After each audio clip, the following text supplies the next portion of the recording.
尊敬的 Your Excellency Minister Ma Xiaowei of National Health Commission, ambassadors, representatives to China from international and regional organizations, ladies and gentlemen, good afternoon. I am Zhang Yang, Director General of the Department of International Cooperation from National Health Commission. Welcome to the briefing on China's experience on COVID-19 response, organized by National Health Commission and supported by WHO. Disease knows no borders, as COVID-19 is spreading globally. Yesterday, the WHO declared that the COVID-19 can be characterized as a pandemic. We identify with the hit countries who are under containment pressures. Parallel to our domestic containment efforts, we are willing to share experiences from the previous and current stage. Attending today's briefing, in this meeting venue in Beijing, we have foreign diplomats from embassies, colleagues from departments of National Health Commission, besides colleagues from the Frontline Task Force and colleagues from Shanghai, Hubei, Guangdong, Sichuan Health Commissions are attending via video conferencing. Meanwhile, the Secretariat of WHO Vipro Office and representatives from member countries are also attending via video conferencing. In response to this epidemic, National Health Commission has been engaged in close communication and collaboration with WHO. Today, we are honored to have Dr. Tedros, the DG of WHO, to have recorded a video address for this briefing.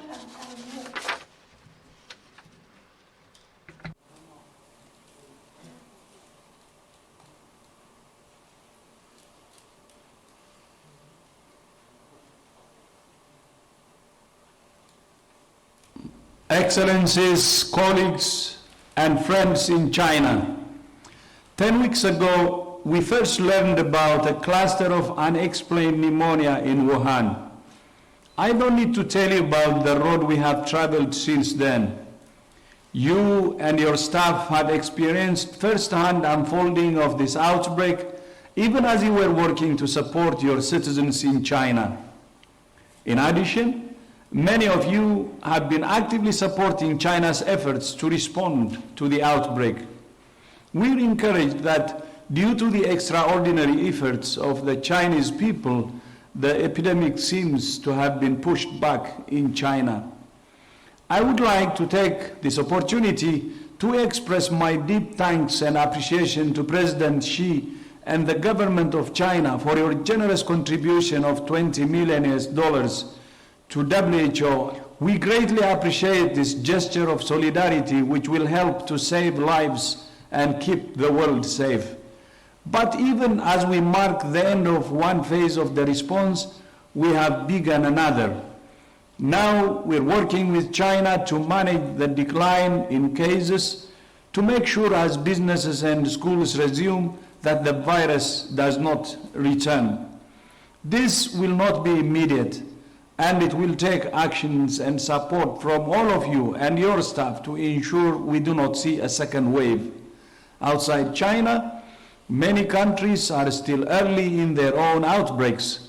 We're calling on every country to act with speed, scale, and clear-minded determination.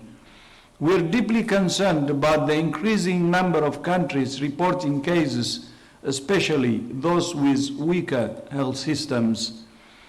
It's vitally important that the lessons of China are available to other countries. Unlike 10 weeks ago, a country developing its response today is not starting from zero. WHO is working with China to share these lessons with our global neighbors. I ask for your help as representatives of your own countries and part of the diplomatic community to work with us to ensure each country is prepared and able to respond. We will overcome this latest health challenge together through hard work, cooperation, and trust. 谢谢. I thank you.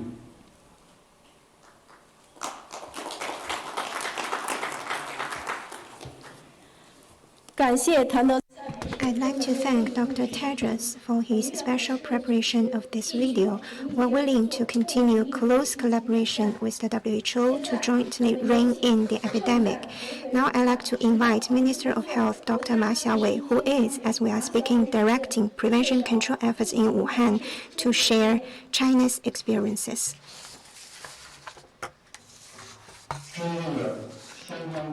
Distinguished representatives from countries, international organizations, provinces, ladies and gentlemen, friends, good afternoon. The outbreak of the COVID-19 has spread to more than 100 countries and infected nearly 120,000 people, posing a serious threat to human health, economic and social development. All countries need to join hands in the fight against the epidemic. At this critical moment, we organize this international briefing on China's prevention and control measures to share our experiences, to discuss strategic responses with a view to safeguarding global public health security. I noticed just now that Dr. Tedros fully recognized this relevance in his video message. The COVID-19 outbreak, with its speed and range of transmission and the difficulty in prevention and control, has been considered unprecedented in the history of the People's Republic of China. Under the strong leadership of the CPC Central Committee with President Xi Jinping at its core, the entire Chinese nation resolved to fight this people's war, this critical battle. Our painstaking efforts have quickly controlled the spread and resulted in a changed trajectory. Now the development of the epidemic unfolding is towards the positive. We have made phasal achievements. Just as the WHO China Joint Mission has pointed out, in the face of a previously unknown virus, China has rolled out perhaps the most ambitious, agile, and aggressive disease containment effort in history. Within only 7 weeks, China has averted or at least delayed hundreds of thousands of COVID-19 cases in the country, creating a strong first line of defense against international spread. During its prevention and control of the epidemic, China has contextualized approaches based on respecting the will of the people, the social system, the economic foundation, the public health resources, and its emergency response capacity. With ingenuity, we innovated the classical principles of infectious disease prevention and control, addressed the source, cut off the route of transmission, and protect the susceptible groups. In a highly globalized China, remarkable results have been achieved. And these results spoke to the truth that as time goes by, classical principles are not fading their radiance. Rather, they are still shining splendor in the 21st century. I have summarized China's approaches into 8 aspects. First, a unified and effective command system. Under its centralized and unified leadership, the CPC Central Committee with President Xi Jinping at its core attaches great importance to and comprehensively guides the response to the epidemic. With President Xi Jinping's personal leadership, direction, and suggestions, he presided over the CPC Central Committee meetings, the standing committee meetings of the Political Bureau, and made analysis and decisions. The general requirements set forward were firm confidence, solidarity in times of difficulty, scientific prevention and control. And these have been his core messages, mobilizing and uniting us. 2 days ago, President Xi visited Wuhan, Hubei Province, where he reviewed the prevention control efforts, instructing that the prevention control of the epidemic should remain as top priority.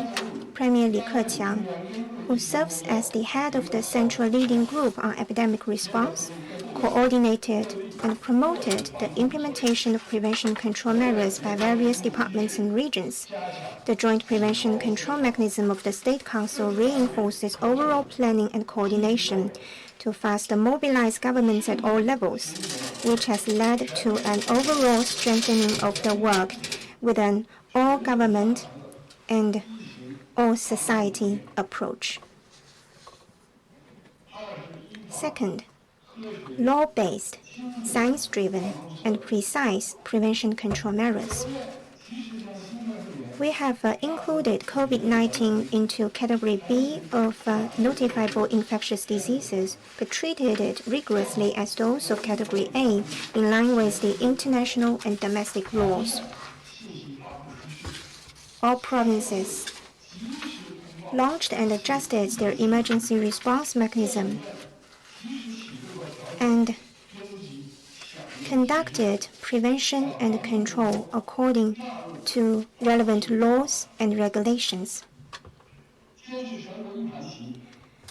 We have holistically made coordination over the activities of the nation and set up 4 lines of defense. The first line of defense is to win the battle in Wuhan and Hubei Province. Vice Premier Sun Chunlan leads the Central Steering Group based in Wuhan, guiding Hubei Province to prevent local transmission and export of cases with strengthened prevention control efforts. According to the requirements of the central government, with extraordinary courage, Wuhan City has been locked down, curbing the export of the virus and transmission. We focused on community and patient treatment. These 2 linchpins, we implemented grid management at the community level, take in and treat every confirmed patient, test every suspected case, and quarantine every close contact.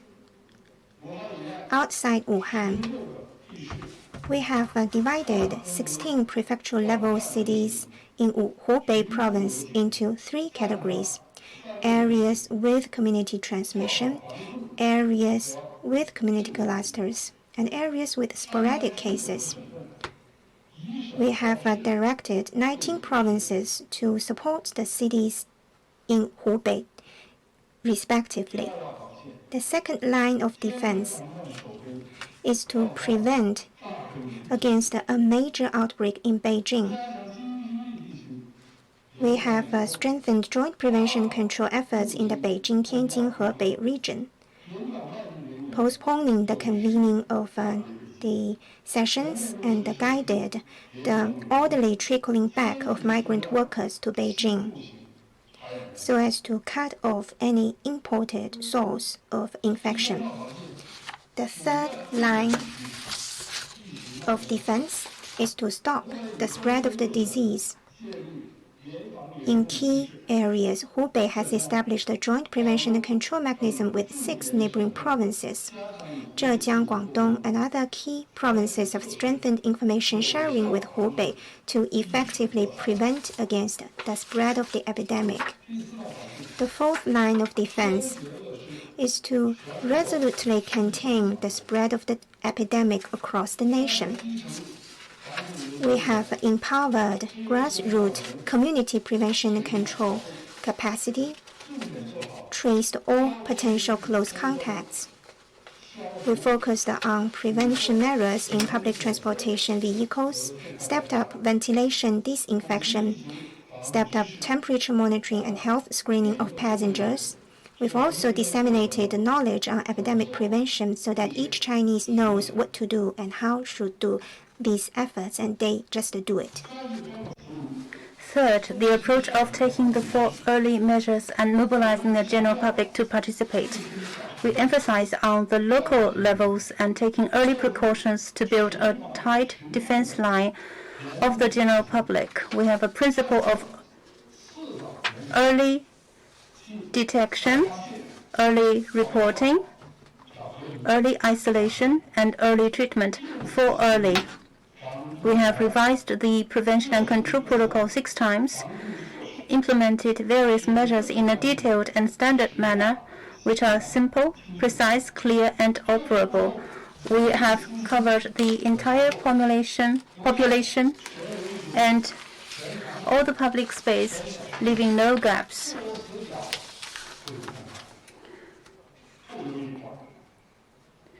In particular, we focused on early detection of suspected cases, which require hospitals to report cases online within 2 hours, laboratories to report the test results within 12 hours, and CDCs to complete epidemiological investigations and follow up close contacts within 24 hours. We have issued 15 technical guidelines for the elderly, children, and other key groups, stations, shopping malls, and other public space, enterprises, schools, and other key units. We have adopted more targeted prevention and control measures to ensure the orderly return to work and resume production based on the accountability mechanism. Fourth, the coordinated deployment of medical resources. Since the outbreak, the number of patients has been surging during certain time periods. The city of Wuhan rapidly renovated and expanded designated hospitals. In a short period of time, the number of beds increased from around 5,000 to 23,000, including 9,000 ICU beds, 9,000 beds for severe cases, and a number of stadiums, exhibition centers, and training facilities were transformed into makeshift hospitals and quarantine stations. The first 3 makeshift hospitals had 4,000 beds and were completed. The construction was completed within 29 hours. Within 29 hours. In total, the 16 makeshift hospitals have treated more than 12,000 mild cases. National, local, and third-party institutions resources were mobilized, and 3 mobile P3 laboratories were dispatched to increase the PCR test capacity to 35,000 per day. These measures quickly expanded medical resources in a short period of time. In this way, severe and critically ill cases are treated in designated hospitals, and mild cases are treated in makeshift hospitals, while suspected mild cases, fever patients with unknown cause, and close contacts are treated and quarantined to avoid community transmission. This has played an irreplaceable role in both prevention and treatment. Fifth, rapid development of treatment capacity through close coordination. We have deployed more than 340 medical teams and national emergency medical rescue teams from across the country, and more than 40,000 outstanding medical workers to assist the Hubei. Among them, more than 15,000 specialize in critical medicine, infection, respiratory, circulatory medicine, and anesthesia. We adhere to 4 centralizations. We concentrate the patients in designated hospitals We concentrate experts for their treatment, and we concentrate resources for better treatment outcomes. This has increased the treatment and recovery rate and decreased the infection rate and mortality rate. Medical experts revised the diagnosis and treatment protocols 7 times based on clinical practice. They have been working based on the linkages among lab results and treatment methods, clinical treatment and multidisciplinary support, medical care and nursing, as well as management.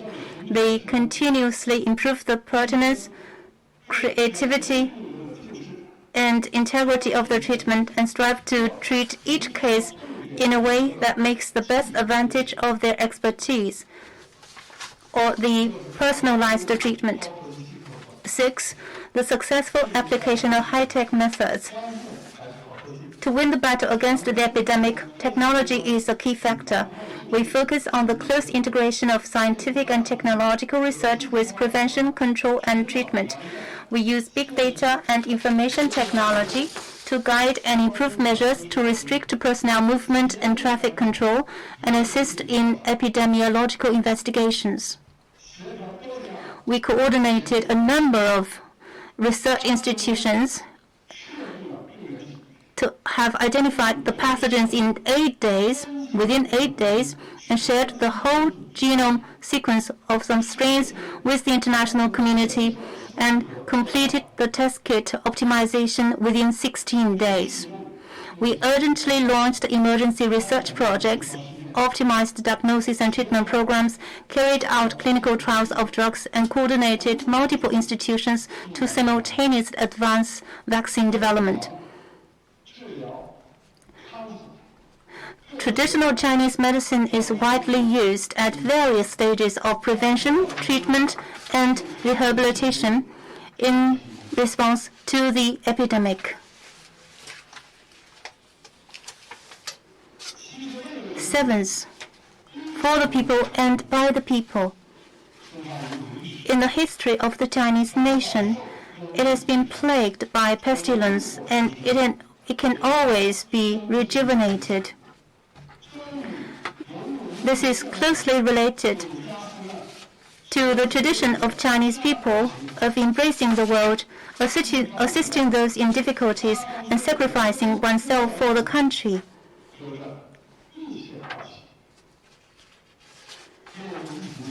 In the face of the epidemic,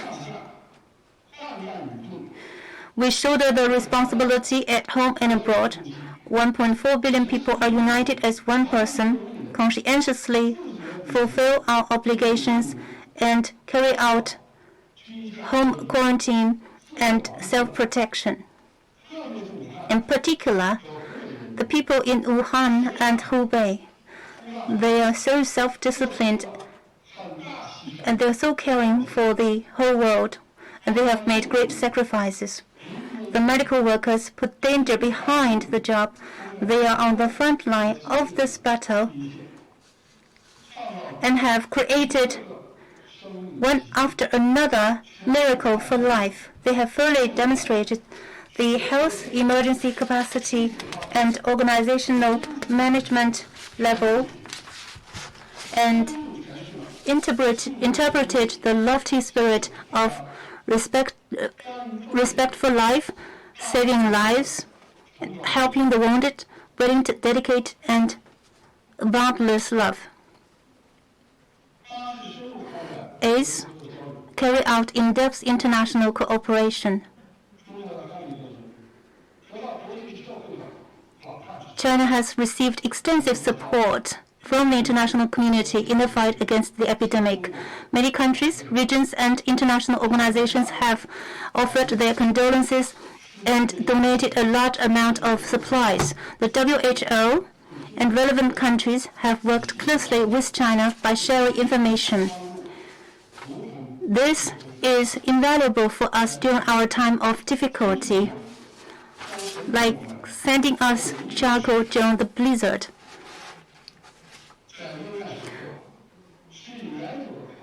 The grace of dripping water shall be reciprocated by a gushing spring. Friends who help us in time of crisis will never be forgotten by us. Recently, we have announced a grant of $20 million to the WHO to support international cooperation against COVID-19 and help developing countries improve their capabilities to respond to the crisis. At the request of relevant countries, China also sent experts, donated testing kits, and medical supplies to support their fight. We will continue to do our best to help countries and regions in need and play our part in the international epidemic prevention and control. Ladies and gentlemen, dear friends, viruses and epidemics are the common enemies of mankind. The only correct choice for us is to help each other and overcome the difficulties together. China's resolute control of the epidemic at all costs is not only showing a sense of responsibility for the lives and health of the 1.4 billion Chinese people, but also for the lives and health of 7.5 billion susceptible people worldwide. At present, COVID-19 is still spreading rapidly worldwide.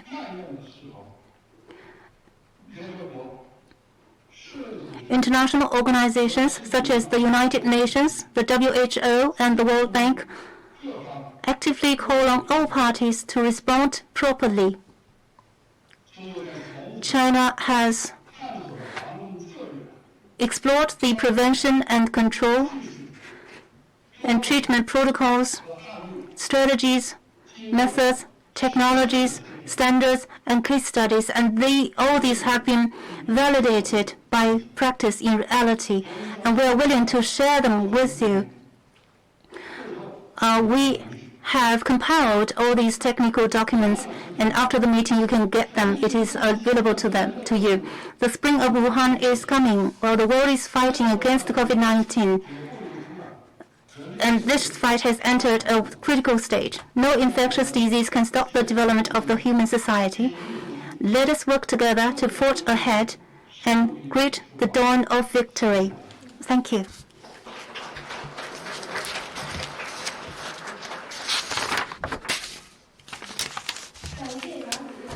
Thank you, Minister Ma, for your systematic and comprehensive introduction. He particularly mentioned that we have revised the epidemic prevention and control plan 6 times and the diagnosis and treatment protocol 7 times. Next, we would like to invite our experts to share with you the latest version of prevention and control plan and diagnosis and treatment plan. First of all, let's invite the 6th version of the expert Li Zhongjie to introduce to you the version 6 of COVID-19 Prevention and Control Plan. Dr. Li Zhongjie from CDC, Infectious Disease Prevention and Control Division. Dear guests, it is a great pleasure for me to have this opportunity to share with you the prevention and control plan with you.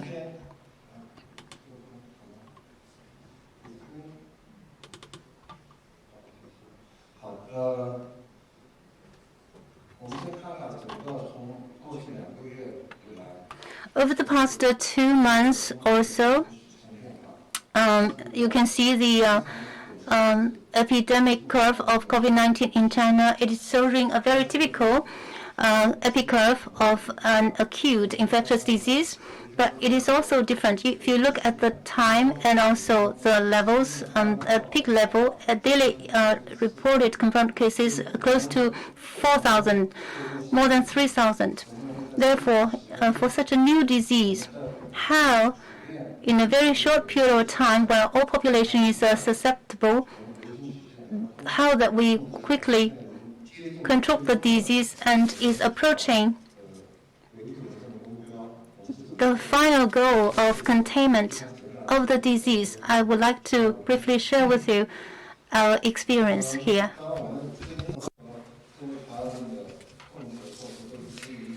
Deciding on prevention and control measures on any epidemic depends on the knowledge of the epidemic.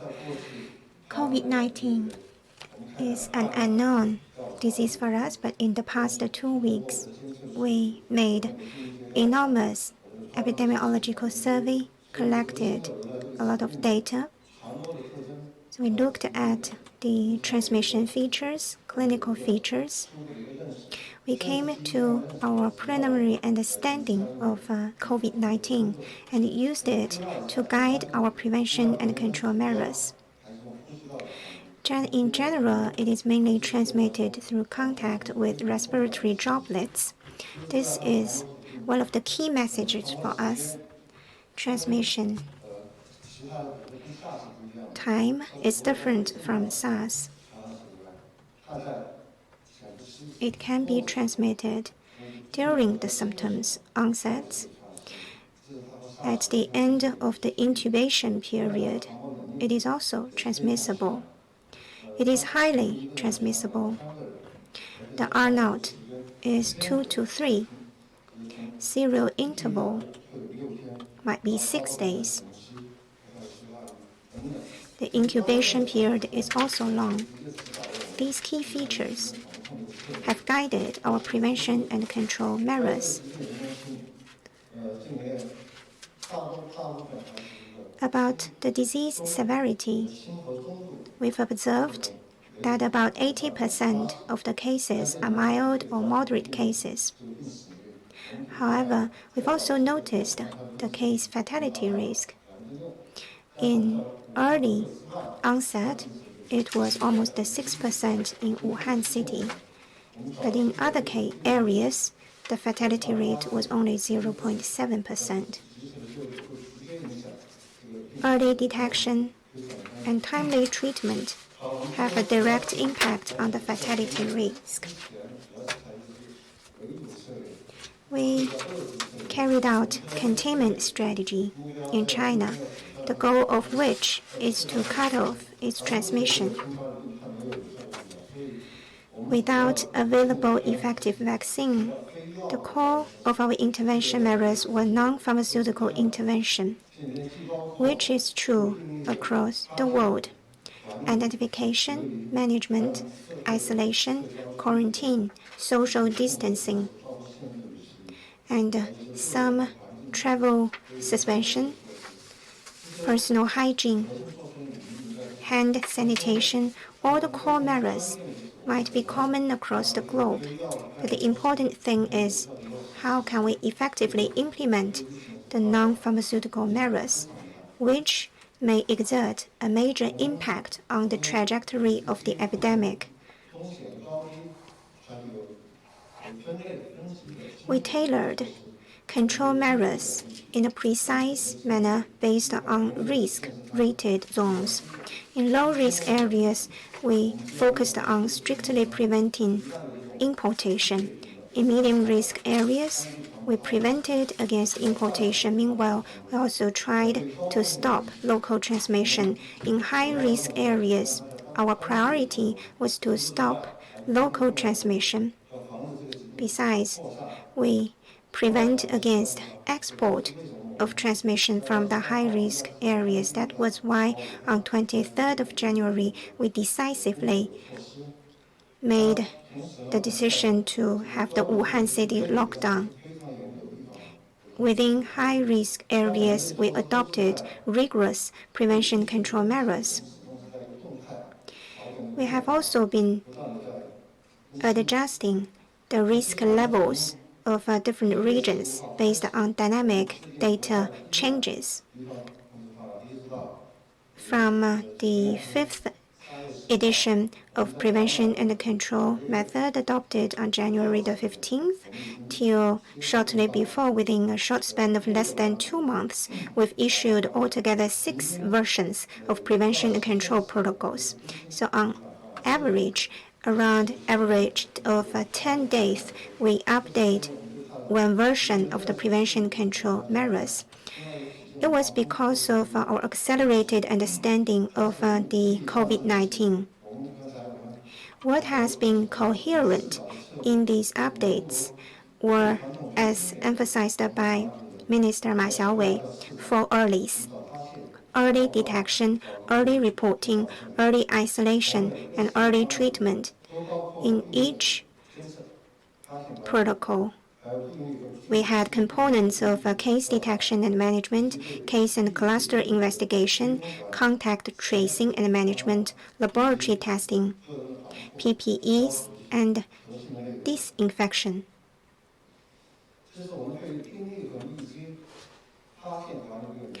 And this slide is the case and contact detection and management workflow. We considered suspected cases and confirmed cases.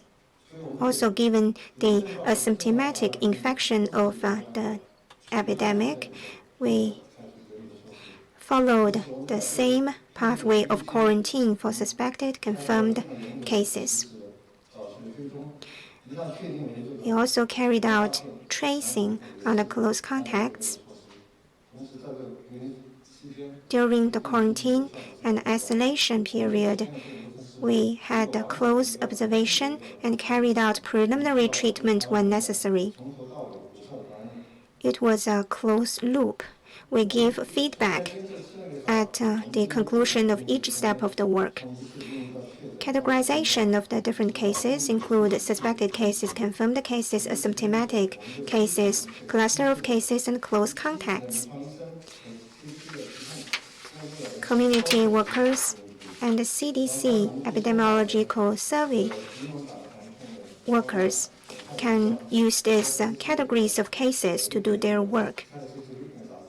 On our CDC weekly journal, you can find the latest English version of the guidelines.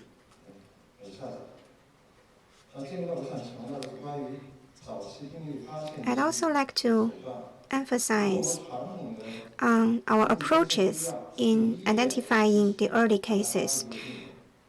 Most of the diseases and the cases were identified by hospitals. However, in the COVID-19 response, we emphasized not only the roles of public hospitals, we also emphasize on the volunteer screening from the close contacts, those who have already shown onset of symptoms, those who doubt there might be symptoms. We volunteer to be tested and detected, and as Minister Ma Xiaowei has mentioned, at transportation hubs, entry and exit points, we've also set up temperature monitoring to detect potential cases. At a grassroots level, some businesses and enterprises also proactively conducted temperature monitoring. All these have been our ways to detect potential cases. On the front of case reporting, we report timely case reporting. In China, COVID-19 was included into Category B. However, the management was under Category A, infectious disease, which means all the measures adopted are the most rigorous. All the cases must be reported within 2 hours once they are detected. It is an integrated information system-based reporting. Once it is reported from the grassroots level, the CDCs at county, city, provincial, and national levels will get to know the information immediately. This web-based reporting system is also dynamic. If the patient symptoms have changed from suspected case to confirmed cases, such change was also fed into the web-based reporting system immediately. Apart from the individual case reporting, we also looked at cluster cases, like clusters in family households. In an organization, cluster cases must also be reported within 2 hours once they are identified. The first case identified should also be reported from different localities.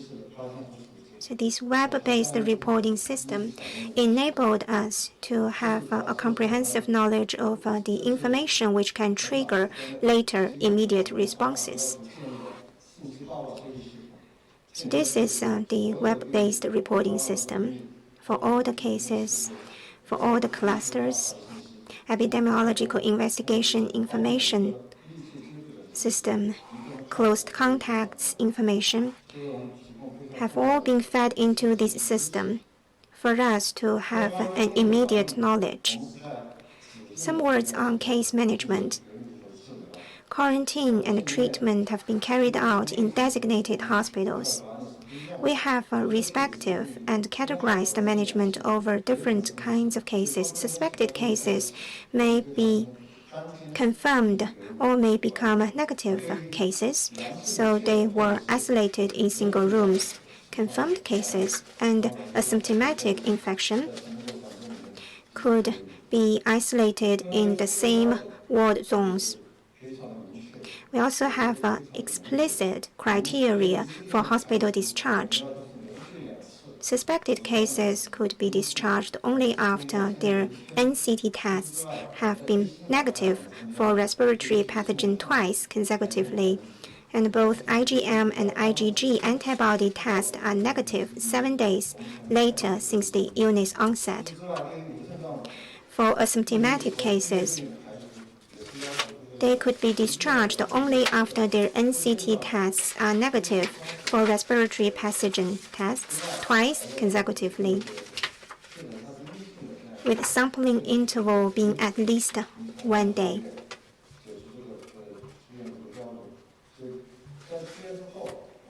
And after patients were discharged, we'll also have some follow-up visits to minimize the transmission risk. Close contact tracing and management. From the very beginning, we define close contacts as to those who have contacted confirmed patients. Later, we've noticed the transmissibility in the late stage of the incubation period, so we changed the definition of a close contact to 2 days prior to the onset of symptoms on a patient. That was a major change to the definition of close contacts for making up for the potential misses. That also spoke to the fact and truth that as we understand the epidemic better, we will also improve and update our prevention and control measures.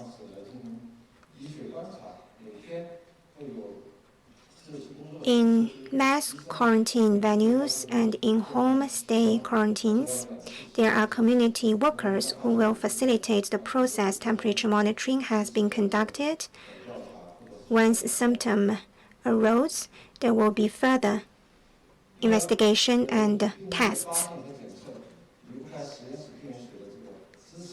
Laboratory testing and etiology study is important for the confirmation of cases. So we quickly established the NAT testing method. We had rapid manufacturing, and the testing kits were distributed to all the provinces and localities across the country. The NAT testing kits have supported our rapid detection. We require that laboratories must complete the testing within 12 hours. Communication with the public is also important to guide the public to conduct personal hygiene and personal protection.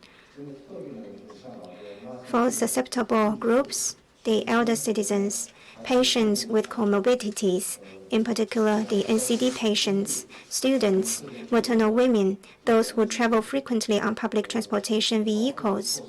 PPEs were emphasized, including the wearing of masks, the frequent hand washing. We've disseminated many information for public prevention and control. Finally,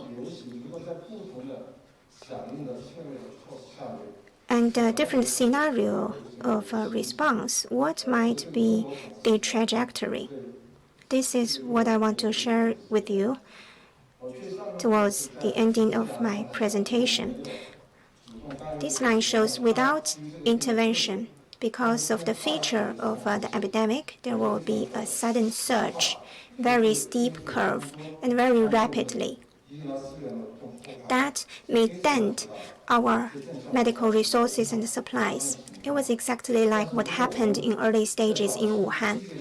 But if we responded actively with a containment measure, as represented by the dark purple line, the peak will be much lower, and number of cases would have been much lower. We're now approaching this stage. That is to say, the containment strategy is about to be accomplished. What is facing us now is the imported cases from other countries. I'm sure that other countries, many other countries, just like our country, is facing the problem of the challenge of imported cases. So we need to focus on overseas importation control strategy and still emphasize early detection, early reporting. It will be like this line, small fluctuations. But if we do not have very forceful measures and do not have effective management of these cases, then we may have the second peak. So we need to emphasize the aggressive containment and mitigation strategy so that the achievements made during the containment strategy in the past 2 months can be sustained. That's all for my presentation. Thank you.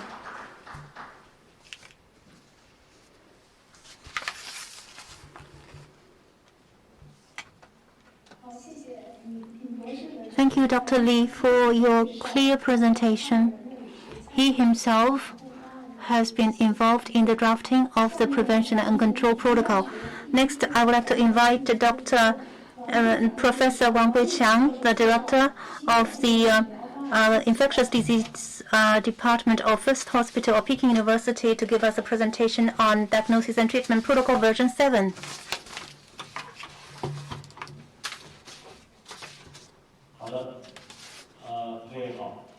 Dear colleagues, on behalf of the National Expert Team, I would like to report to you the 7th version of the Diagnosis and Treatment Protocol. It was released on March the 3rd. This version includes 13 parts, including etiology and epidemiology, etc. But I only will cover the key points of the protocol. First of all, epidemiology. The source of infection for all the COVID-19 patients and asymptomatic infected people can both be a source of infection. And the route of transmission is respiratory droplets and close contacts are the main routes of transmission. Of course, there is the possibility of aerosol transmission in a relatively closed environment for a long time exposure to high concentrations of aerosol. As the novel coronavirus variants can be isolated in feces and urine, attention should be paid to feces or urine contaminated environment that can lead to aerosol or contact transmission. All the populations are generally susceptible, including neonatal babies and people who are more than 100 years old. We have also added another part, pathological changes, which contain some limited autopsy data and some biopsy data. It is mainly damaging the lung, but also other organs, but mainly the lung. First of all, there are varying degrees of lungs consolidation, and the alveolar damage involves fibromyxoid exudation and hyaline membrane formation. And the exudates are composed of monocytes and macrophages, that is to say, immunoactive cells. That means the activation of immune cells in local areas. And alveolar interstitium is marked with vascular congestion and edema, infiltration of monocytes and lymphocytes, and vascular hyaline thrombi. That is to say, and the bronchi are filled with mucus and mucus plugs. That means we need to treat the mucus.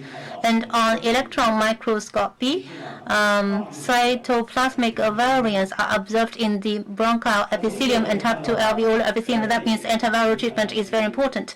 And in the lung, there are also necrotic foci, hemorrhagic infections, and hemorrhages.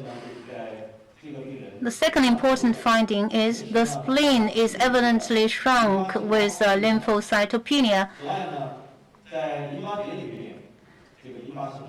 and the lymph nodes are also found with sparse lymphocytes and occasional necrosis.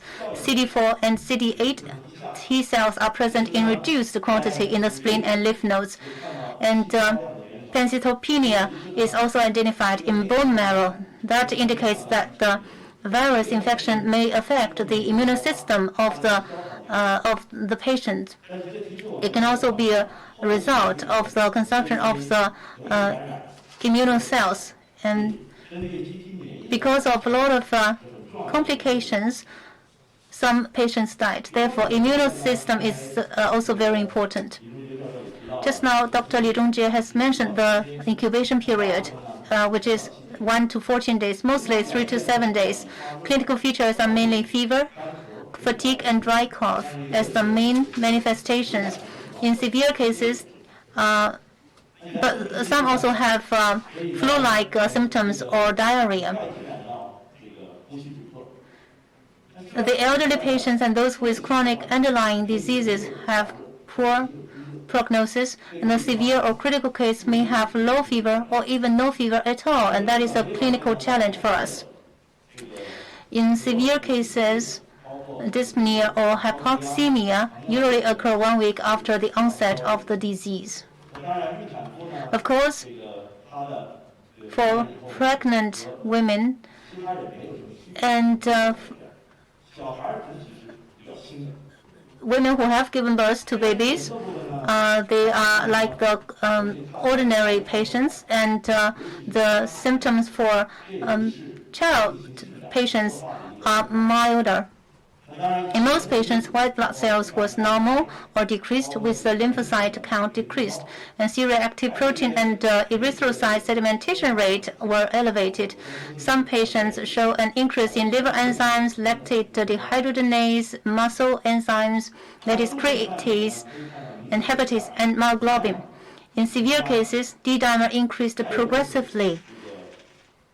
And elevated troponin is seen in some critically ill patients. And of course, severe and critically ill patients often have elevated inflammatory factors if tested, including interleukin-6. Virological detection, virological and serological findings. First of all, virological detection. Viral RNA can be detected in nasopharyngeal swabs, sputum, lower respiratory tract secretions, blood, feces, and other specimens using RT-PCR or NGS. We recommend to collect lower respiratory tract samples, that is sputum or air tract inspection, to increase the sensitivity. Regarding serological test, it is newly added in the latest version. Virus-specific IgM antibody becomes detectable around 3 to 5 days after onset. Viral-specific IgG antibody reaches a titration of at least a 4-fold increase during the convalescence compared with the acute phase. Since the disease damages the lungs, therefore, we can have diagnosis through chest imaging. In the early stage, there were multiple patchy shadows and interstitial changes, which were obvious in the extraneous lung.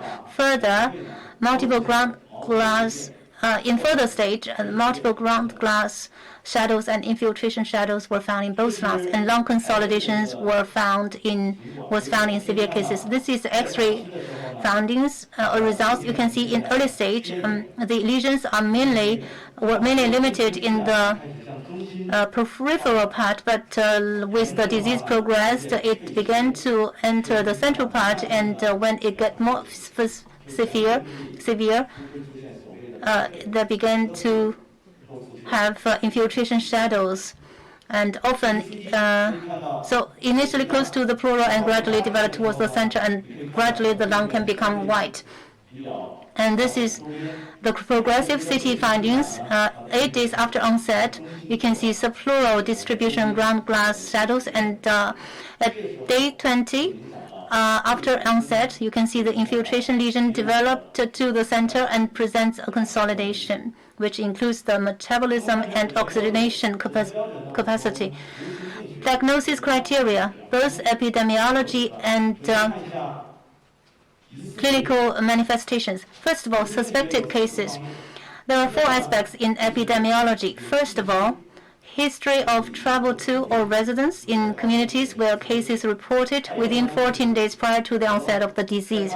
Second, in contact with viral RNA positive people within 14 days prior to disease onset. Third, in contact with patients who have fever or respiratory symptoms from communities confirmed cases reported within 14 days after disease onset.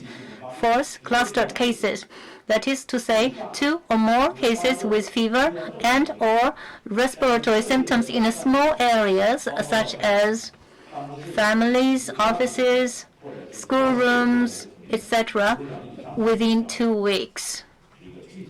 This is called cluster cases. Clinical manifestations, mainly fever and or respiratory symptoms and imaging characteristics and the white blood cells of peripheral blood, whether it is normal or decreased with lymphocyte decreased. So diagnostic criteria for suspected cases, including first, any one of the epidemiological history with any 2 of the clinical features, and second, all 3 clinical features. For confirmed cases, suspected cases with one of the following virological or serological evidences can be confirmed. That is to say, real-time fluorescent RT-PCR indicates positive for novel coronavirus RNA, or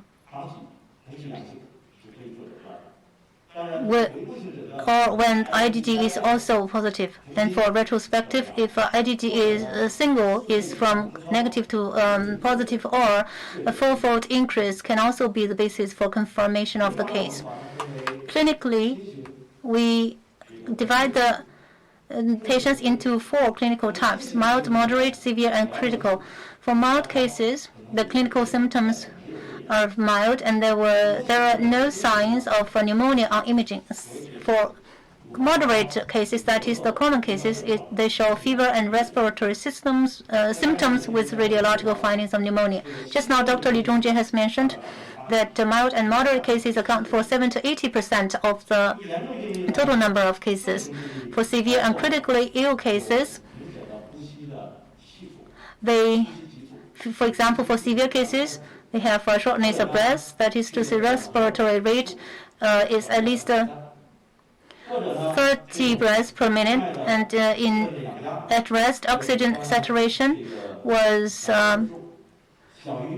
no bigger than 93%, and arterial partial pressure of oxygen and fraction of inspired oxygen no bigger than 300 millimeter Hg. And fourthly, cases with chest imaging showed obvious lesion progression more than 50% within 24 to 48 hours. Regarding critical cases, one of the following is met, and it can be classified as critical. First, respiratory failure requiring mechanical ventilation. Second, shock. And third, with other organ failure that requires ICU care. This shows the proportion of clinical types in different regions in Wuhan, in Hubei other than Wuhan, and in other places other than Hubei and the whole country. You can see mild cases account for around 80%, and severe and critically ill cases together around 17.5%. In Wuhan, severe and critically ill cases account for a larger proportion, almost 20% of the total cases in Wuhan. That's why the mortality rate there is relatively higher. That is because they have a higher percentage of severe and critically ill cases. This is the proportion of severe diseases by age. You can see for low age group and high age group, like people in their 90s. Yellow is severe cases and red is critically ill cases. You can see with the age increasing, the proportion of severe and critically ill cases is increasing. Therefore, clinically, for severe cases, there are more elderly people. That's why the mortality rate for elderly is higher. This slide is the proportion of deaths in different age groups. The bigger the age is, the bigger fatality rate is. It is the same for the female patients and male patients. Early warning, early detection, early treatment are important. Apart from early detection and early treatment, another important indicator is early warning to let us know which group of patients may turn from mild cases to severe cases. The peripheral blood lymphocytes decrease progressively. Elevation of inflammatory factors such as IL-6 and C-reactive proteins, lactate, sustained or progressive elevation.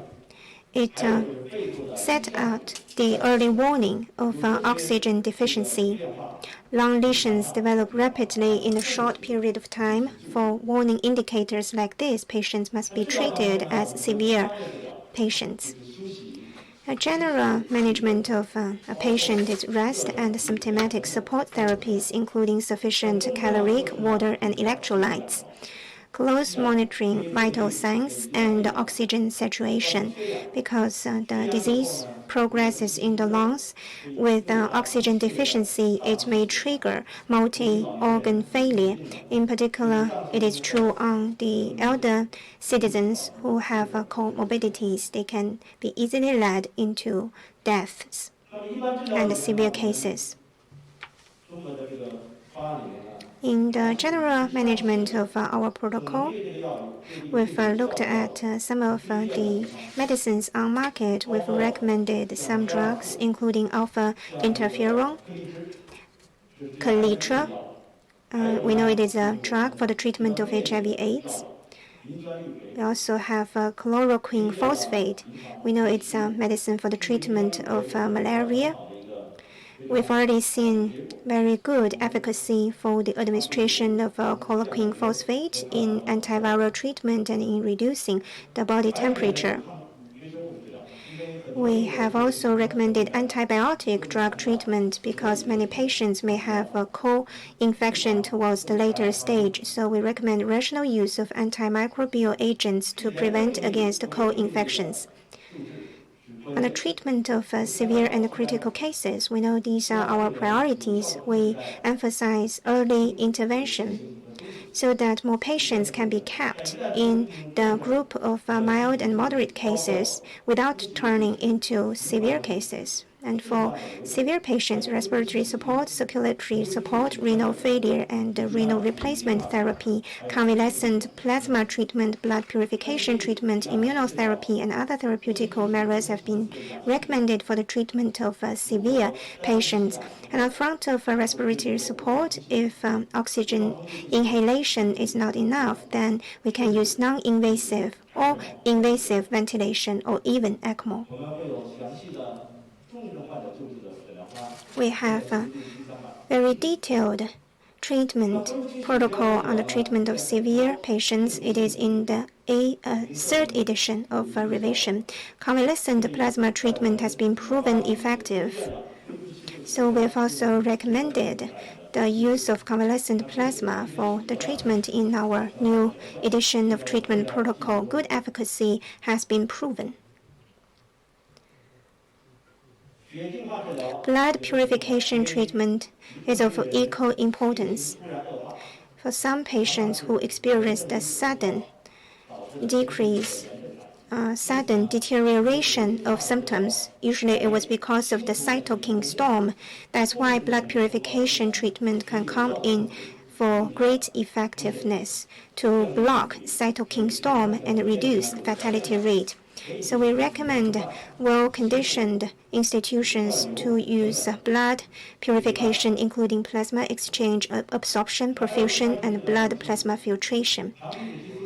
There are other therapeutical measures, including the administration of glucosteroids for patients with progressive deterioration of oxygen indicators.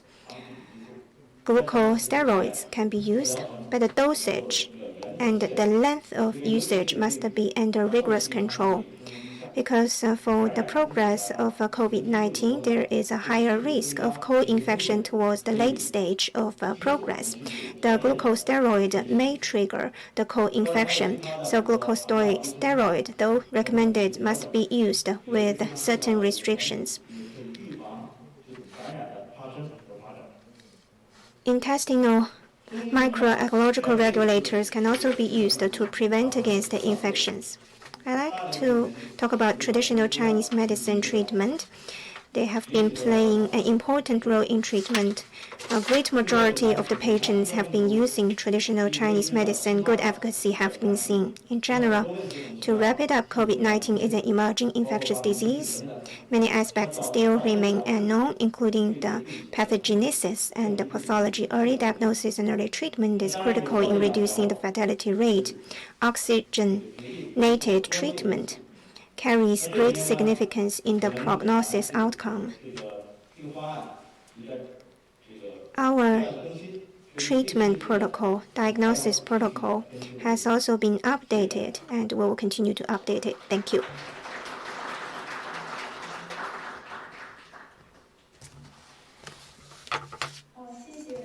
I'd like to thank Professor Wang Guiqiang for giving us a very comprehensive but easy to be understood introduction to the diagnosis and the treatment protocol.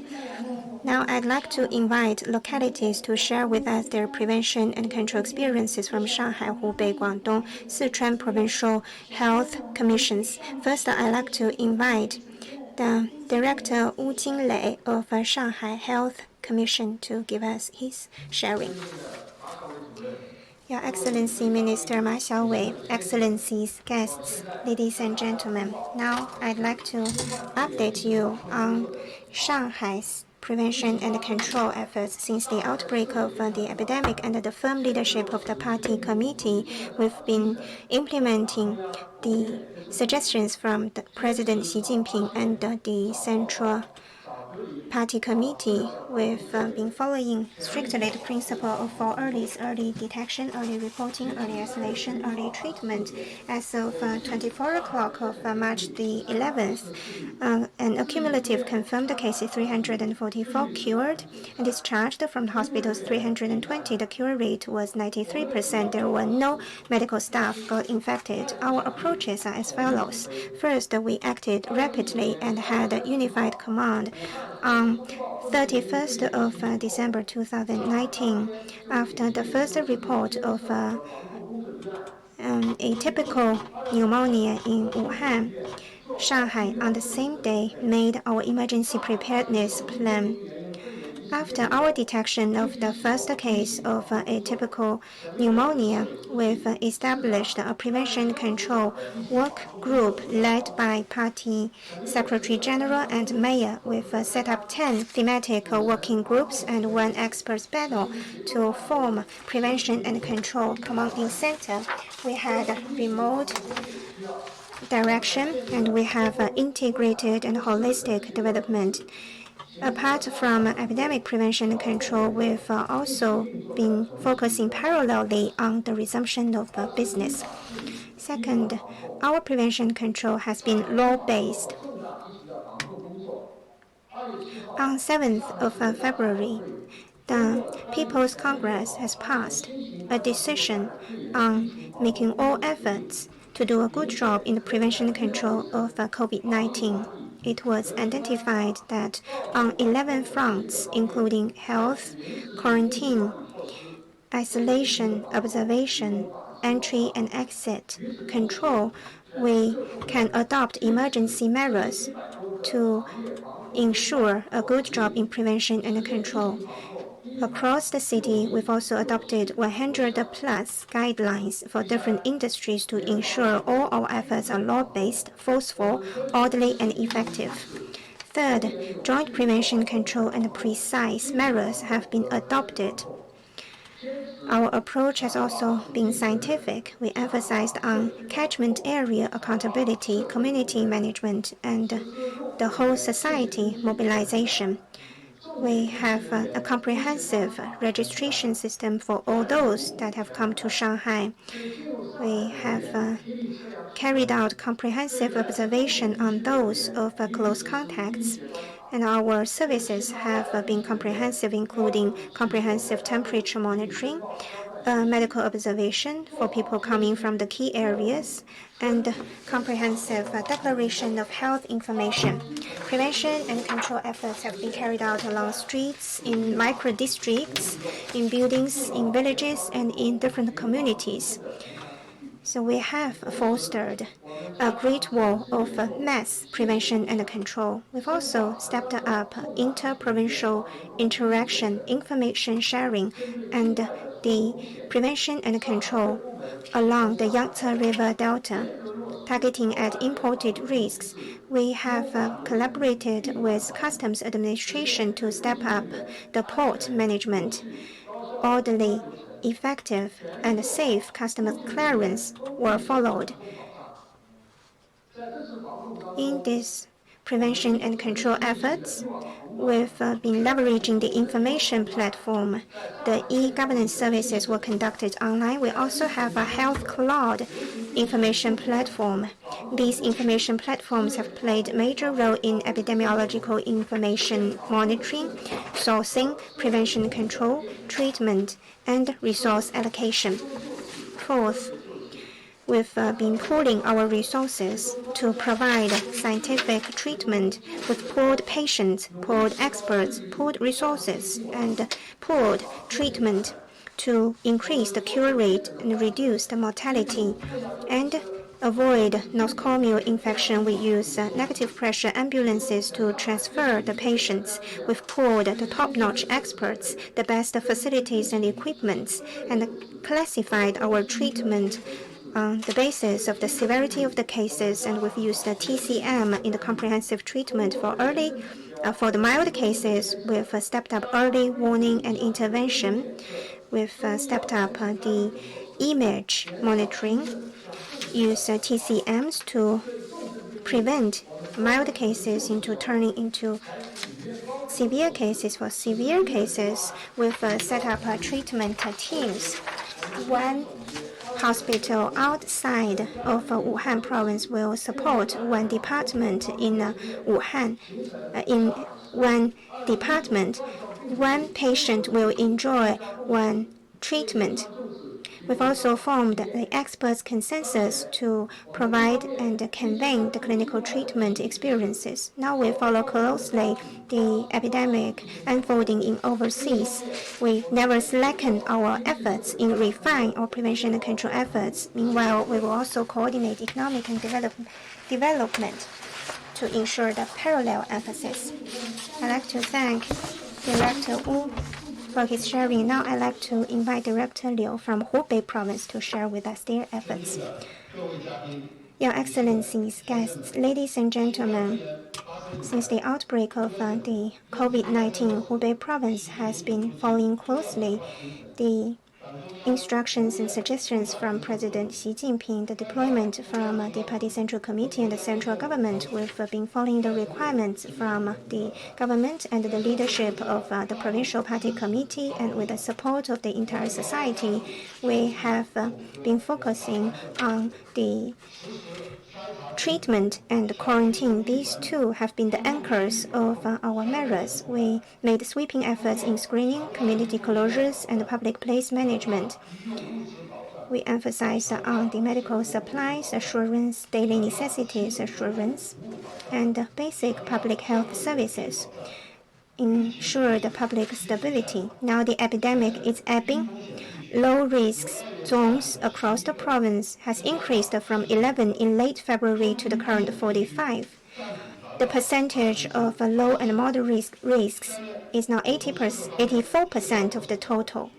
I'd like to share with you our experiences in four aspects. First, firm actions were taken in restrictions and quarantines. We used the 4 early measures. Regarding community closures, all communities in cities and villages were put under rigorous closures. To minimize people movement and gathering, In the regard of painstaking screening, grid management was implemented to locate the 4 types of personnel, namely the asymptomatic infected suspected patients, the confirmed, and the close contacts. Third, regarding epidemiological survey, disease control units and communities were mobilized to track the activity traces. The province had a total of 68,000 plus confirmed cases. And more than 270,000 close contacts. And the fourth effort is to strengthen RNA testing. By March the 11th, across the whole province, we tested more than 1.2 million cases. And fifthly, we have categorized concentrated management. We have concentrated treatment and rescue of the confirmed cases and dedicated admission places for suspected cases, observation and treatment areas for fever clinic visitors, and quarantine and observation stations for close contacts. Second, we have made all-out efforts for treatment of patients. We have complied with the requirements of full concentration. First of all, we have increased the number of beds. For the 234 designated hospitals of the province, we have established 3,920 quarantine stations, and we have built 16 makeshift hospitals and opened 85,389 beds. Second, we have increased the mobilization of resources, repurposed 395 the resources and mobilized 395 medical teams with 42,821 medical workers. And we have also made mobilization and distribution of resources such as ventilators and ECMOs to ensure the needs of treatment. Thirdly, we have also strengthened ICU care for the patients with severe and critical conditions. We have opened ICU beds, a total of 9,000 such beds, and concentrate the severe cases in hospitals with overall strengths. We have also made the system of round of visits by academician teams, and one hospital for one discipline or one province for one discipline in the division of labor to concentrate quality resources and expert resources. We also highlight the need of personalized treatment through group consultation crossing different disciplines and remote consultation. We have also conducted clinical trials such as the drugs like remdesivir and convalescent plasma treatment.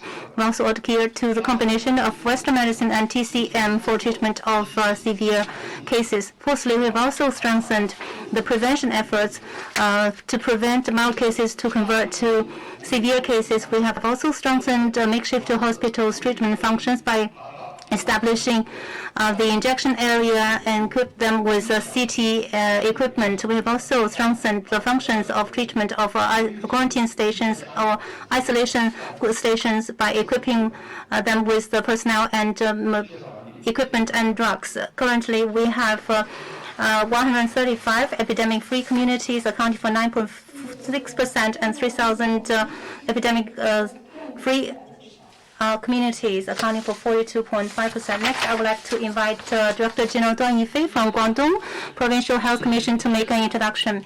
Mr. Ma Xiaowei and ladies and gentlemen, I'm Duan Yifei, Director General of the Health Commission of Guangdong Province. On February the 19th, the China WHO Joint Mission visited Shenzhen and gave full recognition of Chaoxiang Village's community ACT prevention and control model. A means administration, that is to say, to cut the source of the virus through the aggressive organization of the party, committee, and government. And C means community health service center.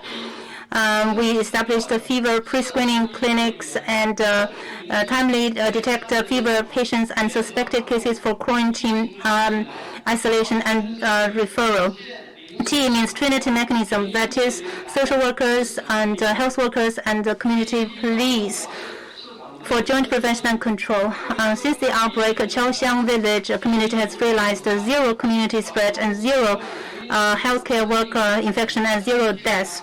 ACT prevention and control model is an epitome of Guangdong Province. As a province with the largest population and the largest population of migrant workers in China, we have always put people's life and health first, according to the requirements of being resolute, sharing will and will based on science, and be precise in our strategy set by President Xi and WHO Director General Dr. Tedros. We have strictly implemented 4 early and 4 concentrations to focus on control of infection sources, cut the route of transmission, and protection of susceptible populations. In addition, except sporadic imported cases, recently basically we don't have many local cases. First of all, we have tried every effort to identify people with infections to control the source of infection.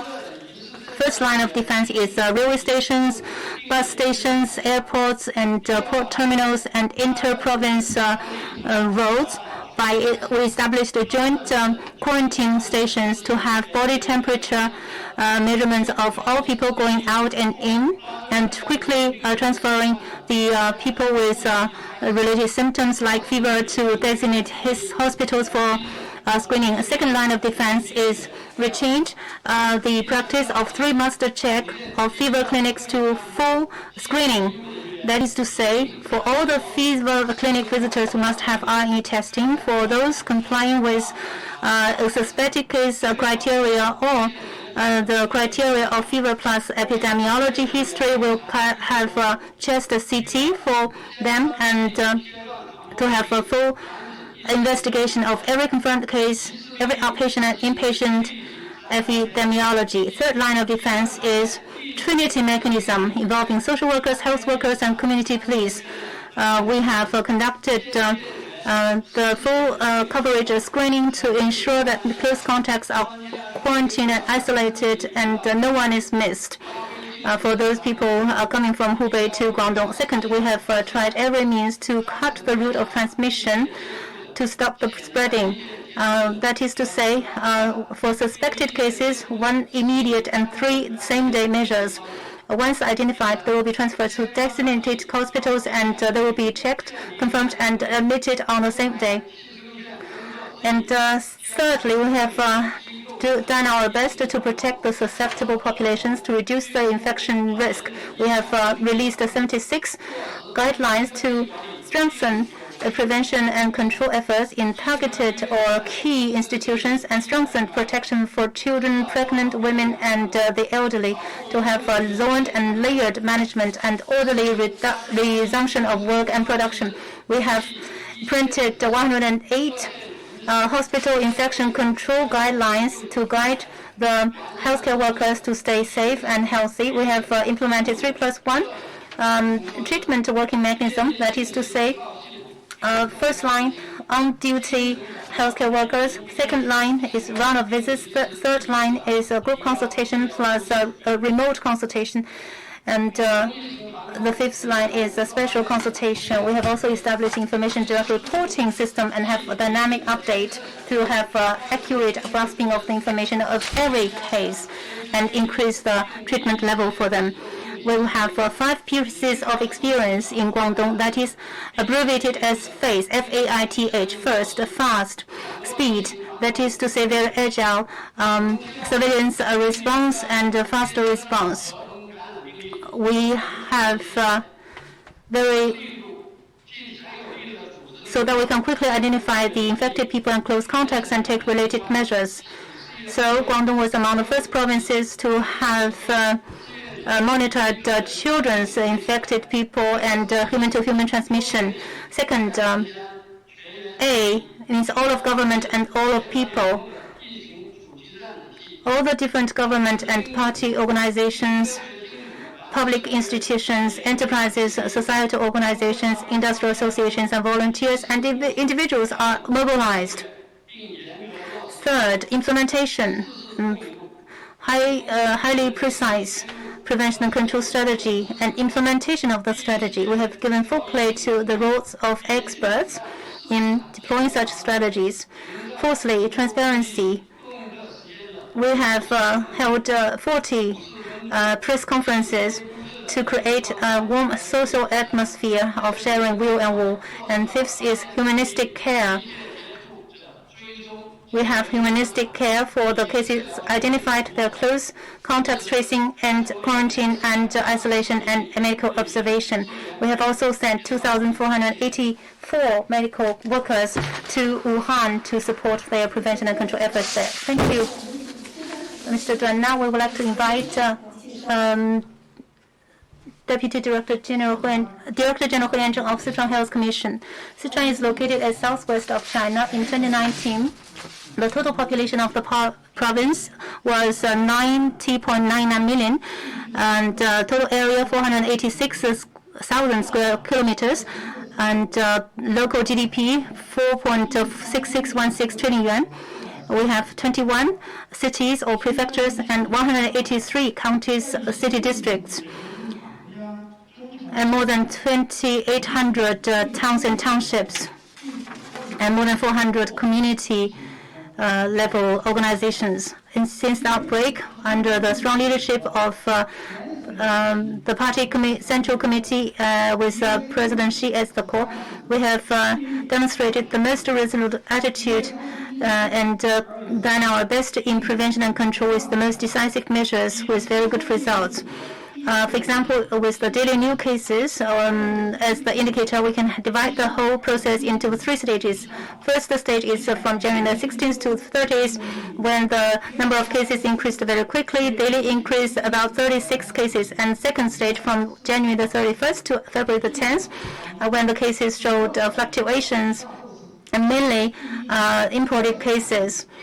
And since February the 11th, the momentum is getting better and better. For 10 days, there was 0 new cases, and by 24 o'clock of March the 10th, we have a cumulative number of confirmed cases of 539, 484 discharged, and 3 dead. We have mainly taken the following measures. First of all, quick response by establishing and improving the joint prevention and control and whole society organization system. On January the 16th, Chengdu City reported the first suspected cases, and the provincial party committee and government began to make deployments for the prevention and control. On the 22nd, we established the leading group for the prevention and control. On the 24th of January, we initiated level 1 response to public health emergency. On the 27th, we established the leading group to fight against the epidemic, and under which there are 12 working groups. And since we have a lot of people getting back to hometown in Sichuan, we have used the big data and big grid management to screen more than 30 million migrant population. And cumulative times tested almost 170,000 people. We have used the 4 concentration principle, and we have made use of 5G plus double TB technologies to establish the provincial telemedicine consultation and dispatch platform to have cross-disciplinary consultation and standardize the grassroots level diagnosis and treatment. We have also combined the traditional Chinese medicine with Western medicine, and we have rolled out the use of number 1 and number 2 traditional Chinese medicine drugs for COVID-19 with very good treatment results. Up to now, 90 severe or critical cases have been cured or converted to mild cases. We have very strict control for nosocomial infection. We have formulated 9 categories, totally 50 process re-engineering guidelines to establish 3 passages for healthcare workers, for ordinary patients, and for fever patients. There are separate passages, totally 3. And we have also standardized the disposal of medical waste. We also strengthened the production of medical supplies. Daily production capacity of masks increased from 400,000 at the beginning to now 7.2 million. We have also established 17 SciTech emergency projects, and among the 10 test kits approved by the country, 2 are from Sichuan, and the protein recombination vaccine animal trials is also showing very good results. and will be entering clinical research stage very quickly. On February the 4th, we began to initiate differentiate zoned and layered prevention and control with counties and cities as different units. We have different zones, like zones currently without any confirmed cases, zones with sporadic cases, zones with community outbreaks, and zones with local epidemics. We have launched 100 precision-based prevention and control measures. In Sichuan, we have about 25 million people who work in other places in most time of the year. So we have done everything possible to ensure orderly resumption of work of the migrant workers from rural areas. We have also made innovation in conducting health declaration proof and realized the mutual recognition with 9 provinces. 谢谢啊。 Thank you, Director He. Just now, Minister Ma Xiaowei from National Health Commission, experts from CDC, provincial commissioners have shared with us China's experiences we've collected from the previous stage. We remember the 4 earlies, the 4 poolings. That's what we have learned as we tried. We have been summarizing, reviewing, and improving our measures based on the feedback from reality. Prior to this meeting, we've collected from embassies to China for questions that are related to the capacity of other departments and ministries. We've already formatted those questions, and today we'd like to focus on questions related to epidemic prevention, control, diagnosis, and treatment that are health authority related. There are 2 questions on the front of prevention and control. What is the key indicator showing that the epidemic is brought under control in China? One is the epidemic ended in China. Second, China requires the general public to wear masks, but in many other countries, there is no similar precaution adopted. Could you please share with us the consideration of China? There are also 2 frequently asked questions on diagnosis and treatment. First is on the 12th of February, there was a sudden surge of confirmed cases. Why did China change its confirmation criteria? And after 1 week, it was changed again. Second, we are asked to introduce the treatment drugs, the drugs for therapy. So we'd like to connect to Director Li Qun from the Health Emergency Center of CDC, who is now working in Wuhan, and the Deputy President Qiu Haibo of the hospital affiliated to Southeast University. Thank you. For the question on prevention and control, assessment of our effective control is based on comprehensive consideration of the following aspects. First, after we saw the peak, there was continuous and explicit pronounced decline. Second, if each day the confirmed cases have been on consecutive decline. Third, the newly daily confirmed cases are from suspected cases or the confirmed among close contacts, or in other words, the confirmed cases are within our knowledge and under our management. And we should also look at the treatment effectiveness, the resumption of business, the opening of schools. In general, the waves of epidemic is ebbing. On a daily basis, there has been continuous decline. In general, the cases have been at a low level. It was basically curbed and contained. Second, according to what we know, the main transmission pathway is via droplets and fomites contacts. Good protection, self-protection is an important way to cut off the transmission. In our epidemiological survey, we've also noticed many of the cases that were because of failed personal protection. For example, in one of the cluster case, which involved 8 infected, none of them was wearing masks. In another shopping mall, shop attendant without mask talked in proximity with an infected customer, and the shop attendant got infected. So these have been evidence telling us that wearing masks is an effective way to reduce the transmission risk. The wearing of masks are not only protecting ourselves, but also protecting others. If you wear a mask, you can avoid the contact of the droplets from a patient. It can also cut off the droplet-carried transmission. Our practices, experiences have shown that the wearing of masks, the frequent hand washing, hand hygiene, the social distancing, and the reducing of population crowd density can reduce the risk of transmission. Thank you. I'd like to provide answers to questions related to treatment and diagnosis. The first question was on the sudden surge of confirmed cases after 12th of February. Why did China change the confirmation criteria? Well, I think we need to look at the two aspects of the question.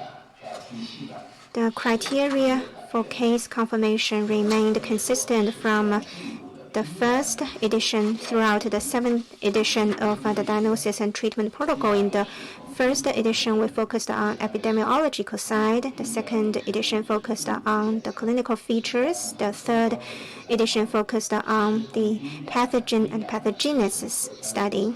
From the first edition, we focused on NAT sequencing.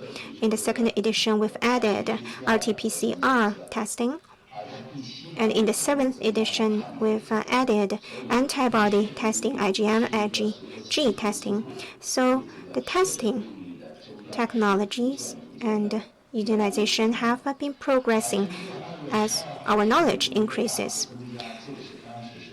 There was a sudden surge in the confirmed cases in 12th of February. It was because in Hubei Province we added clinical testing criteria, but was not applied to other provinces. It was because back then there was a rapid increase of clinical cases.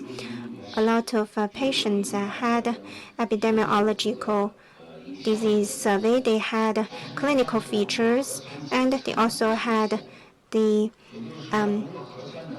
image testing results proving positive. However, our NAT test capacity was not enough.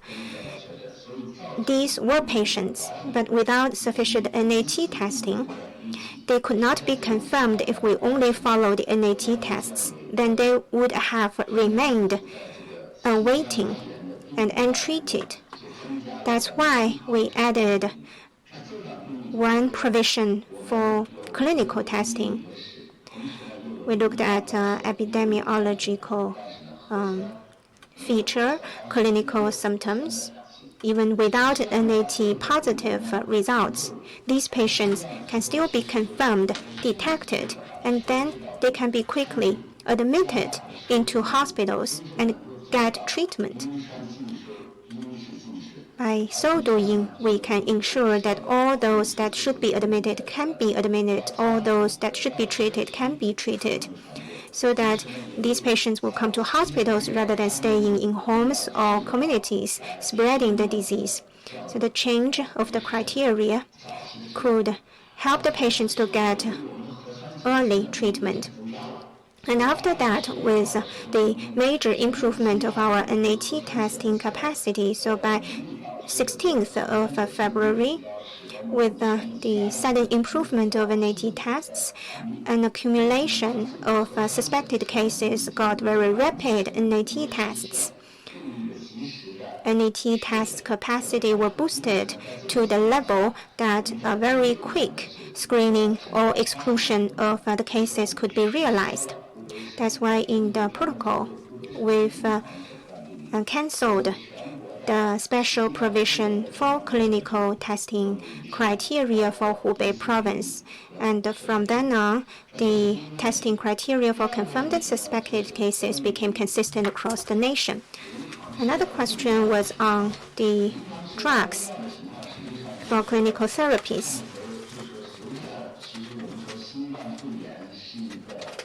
COVID-19 has been new to all of us. The clinical features, clinical courses are different from the typical pneumonia we've seen before.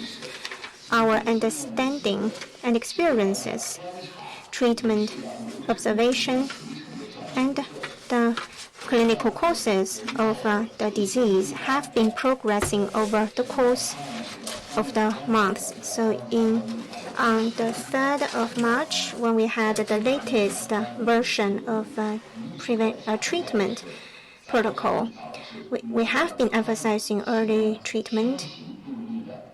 For mild cases, we should act early, trace to the starting point, so as to enhance the cure rate and reduce the fatality rate. For mild and moderate cases, we ask the patients to get rest, get support therapies, be put under close monitoring. The monitoring of SATs, because the hypoxemia has been prevalent across these patient groups. Oxygenated treatment and antiviral treatment, alpha interferon treatment, and chloroquine phosphate treatment were recommended, and we've also been monitoring closely the side effects. For severe patients or critically ill patients, on top of antiviral and antibiotic treatment, we also focus on the multi-organ support, respiratory function support, oxygen treatment, non-invasive ventilation, invasive ventilation, including ECMO. These methods are important to support the vital signs. On the front of drug treatment, apart from antiviral treatment,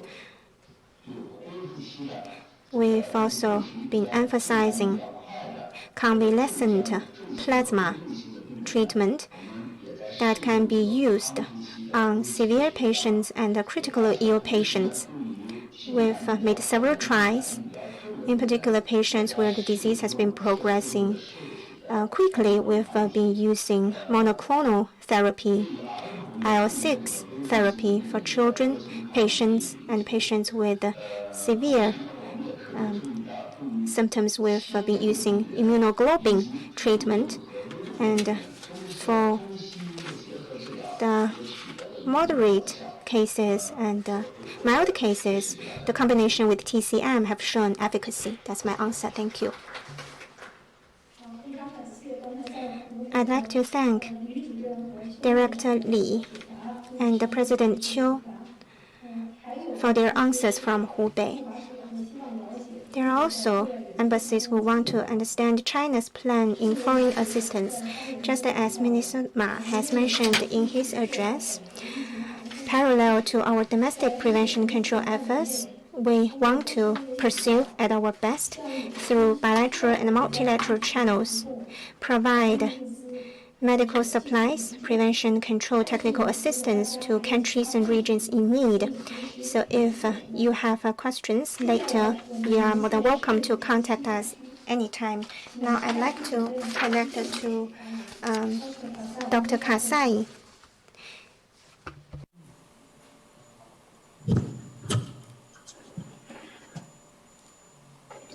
Honorable Dr. Ma Xiaowei, Minister of National Health Commissions, expert from Beijing, and senior official from Shanghai, Hubei, Guangdong, and Sichuan Province Health Commissions, ambassadors, excellencies, distinguished guests.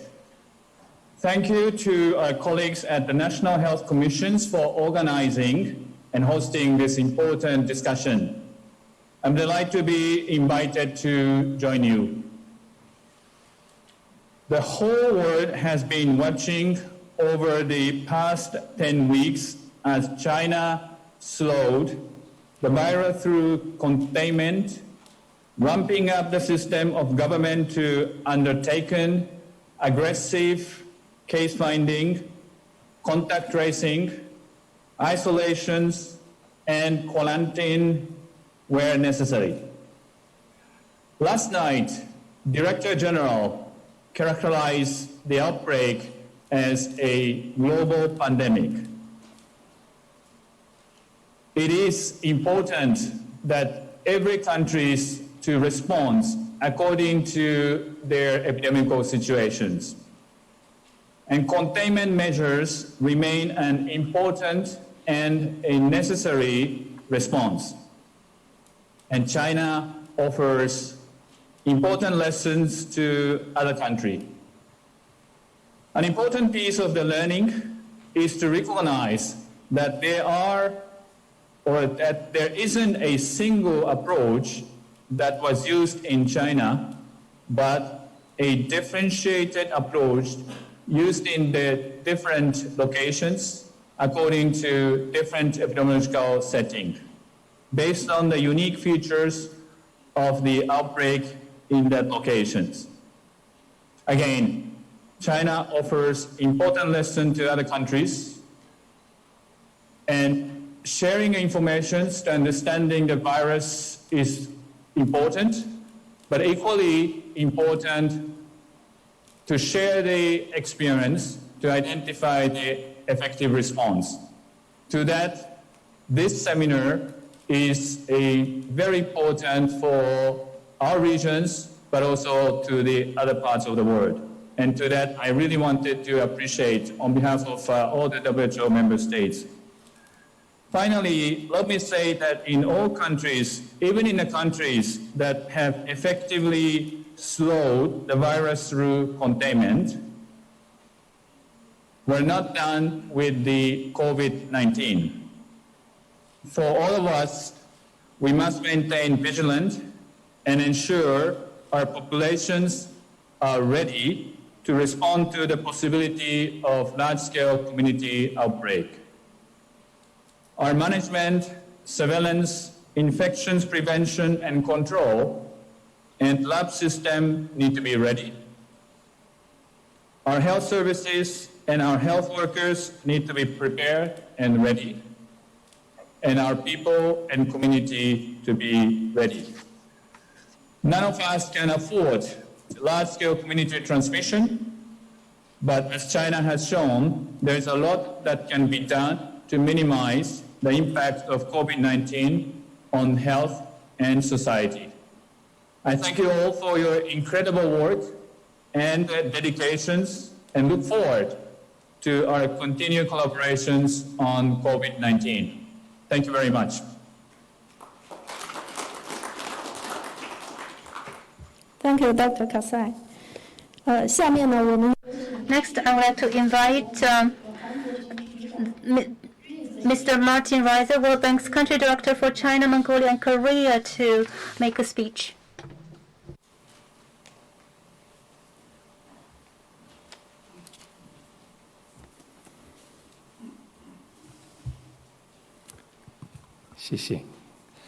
Thank you.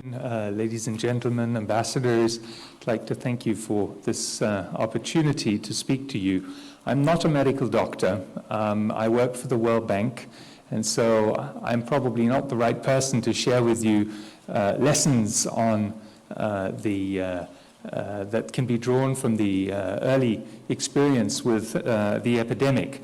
But I do want to start by thanking the Chinese authorities and equally the Chinese people for their dedication in their early response and for helping surely avert what could have been an even worse outbreak in China. I also want to thank the Chinese authorities for the collaboration that they have shown with the WHO, but also with the World Bank in helping other countries as China manages to bring its own epidemic under control. There are many countries that not only will benefit from the lessons that China has learned, but will also benefit from the material assistance that China can provide as it has ramped up its own capacities to produce medical equipment, protective equipment, etc., that is now potentially available for other countries. And I want to thank the authorities for the collaboration that they have shown in this regard. As I said, I'm not a medical doctor, and so it's far from me to draw lessons that one can learn, but I want to make a few observations nonetheless. The first is that clearly speed is of the essence. Speed in the early detection and speed in the early reaction to the onset of the epidemic. And despite of the fact that China has shown tremendous speed, I think a lot of countries are still ill-prepared, and so this is certainly a lesson that can be drawn. But from the presentations, it also became clear that an early reaction is not enough. The reaction has to be continuously adjusted to emerging evidence, and certainly China's experience here will allow a lot of countries to benefit from the accumulated evidence that has been gained over time. The second is that strong health system preparedness is clearly critical, not just to deal with the increased caseload from the epidemic itself, but also to make sure that others that are not infected but still require health care can be properly treated. And so having the necessary surge capacity in place is absolutely vital for the effort of containment, to encourage people to present themselves to healthcare facilities rather than hiding because they feel they're not going to get adequate treatment, and thereby provide a whole health system response to the epidemic. Third, it's clear that all countries, including China, have put an early emphasis on containment of the epidemic. But that doesn't, or that raises difficult trade-offs with the economic implications of mobility restrictions. And so complementary economic policy measures need to be put in place to help enterprises deal with the shortfalls in revenue, to help workers that aren't able to return to work, to help households that are lacking the breadwinner, that are affected by members of the household that have fallen ill, to provide social support and social insurance mechanisms for those facing catastrophic health-related expenditures. In all those respects, China itself is still learning how to get the right balance, and other countries will have to learn too where the right balance lies. The best that we can hope is to transform a very steep epidemic curve into a flattened curve with less immediate strain on the health systems, and economic policy has potentially an important role to play here. Now, these are some lessons that China, I think, can already share and will continue to discover and share as it advances. But there are also some other lessons. I think there are some lessons around the need for early detection and transparency to make sure that the reaction can be effected with speed. And a very important lesson that comes out of the presentations that we've heard from the provinces is the need to tackle this as a cross-sectoral, cross-ministerial activity that needs to be headed at the highest level of government to ensure that coordination. In the World Bank Group, we call this the One Health principle, and I think our colleagues in the WHO and FAO and other organizations use a similar terminology. This is not just about human health. This is about the interaction between human health, animal health, wildlife, etc. And so if we want to do a better job in the future at containment and at early detection, we need to remember the lessons of coordinated response during the crisis and carrying them over into coordinated disease prevention, control, and surveillance. And so these are some of the things that we in the World Bank, I think, are going to emphasize in our work with countries all around the world as they deal not just with the emergency, but also with the need to strengthen health system resilience. And let me then finally say that, as many of you know, we have recently announced a large global platform of $12 billion, $6 billion of which will be provided by the IFC, $6 billion of which will be provided by IBRD and IDA, to help countries deal with the consequences of the COVID-19 pandemic, as it is now called since yesterday. And we are happy to say that China is very much part of this effort, will benefit financially from this assistance, but will also play a critical role in sharing its lessons with other countries as we all learn how to deal with this disease effectively. So with that, let me close, and thank you very much for your attention.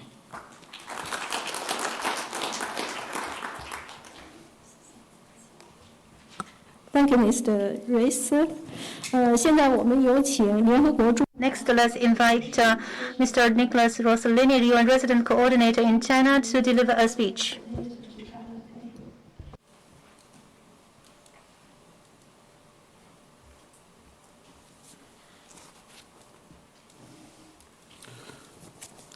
Minister Ma, ambassadors, distinguished guests, good afternoon. First, I'd like to thank the NHC and all the medical and health experts that we heard from for their very interesting briefing, which I think gave a lot of insights in terms of the experience of China over the last few weeks and some of the lessons learned. As we've heard already, I mean, this is a critical time in the world. This is a time when we've seen the cases worldwide have exceeded 100,000. The number of countries affected has exceeded 100. And of course, just overnight, the World Health Organization characterized this as a global pandemic.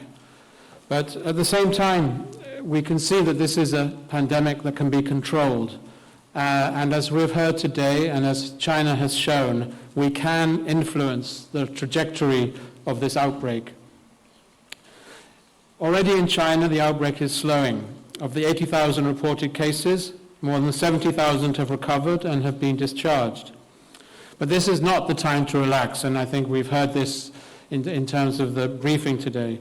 The prevention of a second wave is crucial, and the road to recovery must be started.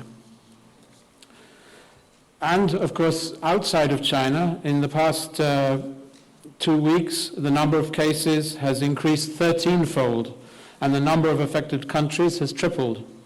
So we also have to step up and support these newly infected countries, particularly those with the weaker health systems.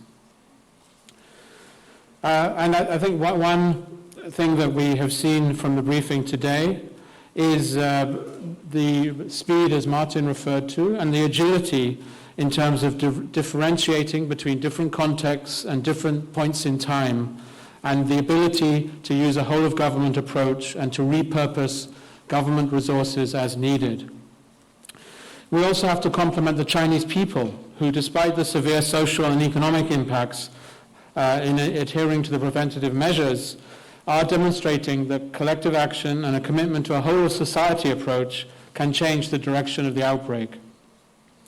And let me commend the frontline workers, those who've been working day and night to treat the sick, save lives, and bring this outbreak under control, including the colleagues we've heard from today from Shanghai, Hubei, Guangdong, and Sichuan provincial health commissions.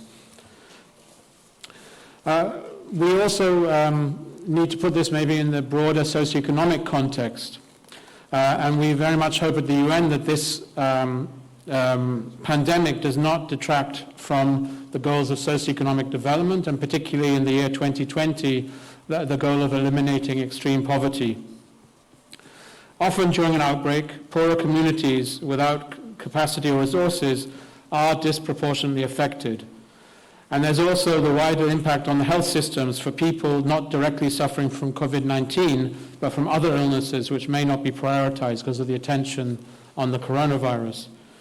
Beyond the health system, there's also the impact on the education system, with children not being able to go to school, and of course there's the very important broader economic impact to consider. So the UN wants to support both in the health sphere, but more widely in terms of these vulnerable groups.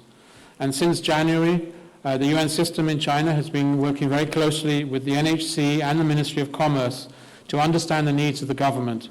And UN agencies have been coordinating to procure needed resources, to mobilize financing, and to provide other forms of support. And a number of agencies have already mobilized supplies and shipped to China during the period when there were gaps, including UNICEF and UNDP, UNFPA, and UNIDO.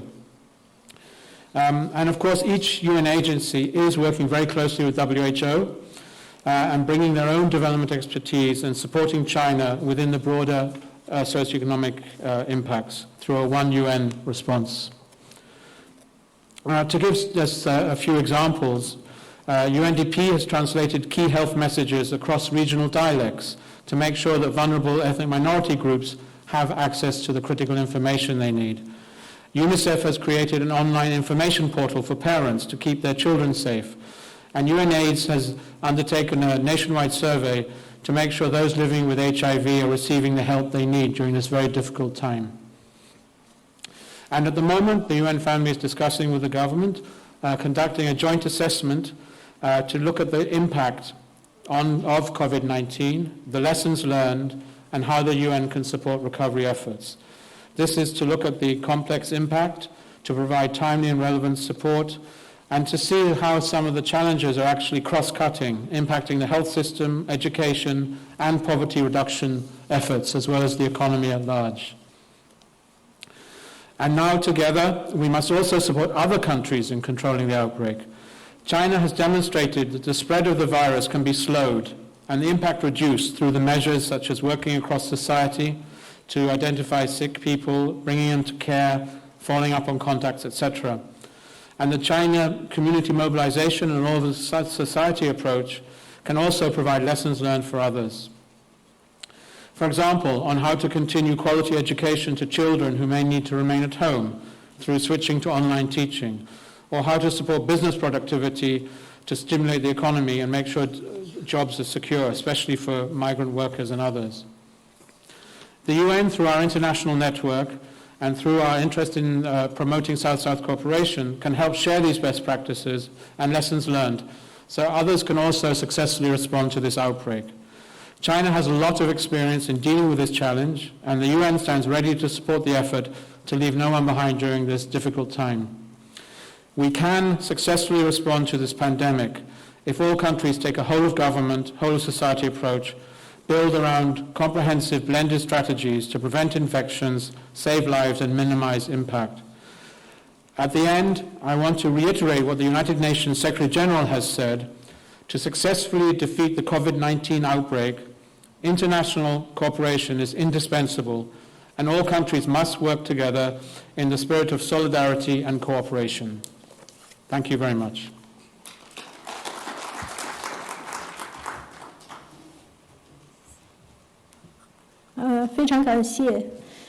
Mr. Roslini.